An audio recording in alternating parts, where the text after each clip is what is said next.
રાજકોટમાં દુષ્કર્મના આરોપમાં ઝડપાયો કોળી સમાજનો એક આગેવાન। યુનિવર્સિટી પોલીસે આગેવાન જયેશ ઠાકોરને પકડી પાડ્યો હોવાના સમાચાર છે। હેરોઇન બનાવવાની લાલચે દુષ્કર્મ આચરવાનો આરોપ છે। ફિલ્મના ઓડિશનના નામે 15 વર્ષની સગીરા પર બળાત્કાર કર્યો હતો।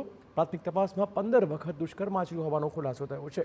પોલીસે આરોપીને કોર્ટમાં રજૂ કરીને 2 દિવસના રિમાન્ડ મેળવ્યા હતા। અન્ય કોઈ યુવતીઓ ભોગ બની શકે કેમ તેની પણ પોલીસ આ કેસમાં તપાસ કરશે।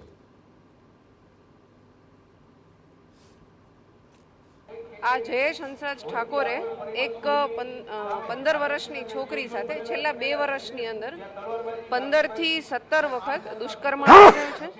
એને ગુજરાતી ફિલ્મમાં રોલ અપાવવાની લાલચ આપી અને પોતાની ઓફિસે બોલાવી અને છોકરી સાથે દુષ્કર્મ આચરેલ છે। અને આ જે દીકરી છે એના દ્વારા આ બાબતે ગુનો દાખલ કરવામાં આવેલો છે। આ જે જયેશ છે એના રિમાન્ડ પણ 2 દિવસના રિમાન્ડ પણ મેળવવામાં આવેલા છે અને જયેશ દ્વારા અન્ય આવો કોઈ ભોગ બનનાર છે કે કેમ અને આ જે દીકરી છે ભોગ બનનાર એની સાથે જે જગ્યાએ એણે દુષ્કર્મ આચરેલું એ તમામ વિગતની તપાસ ચાલી રહી છે।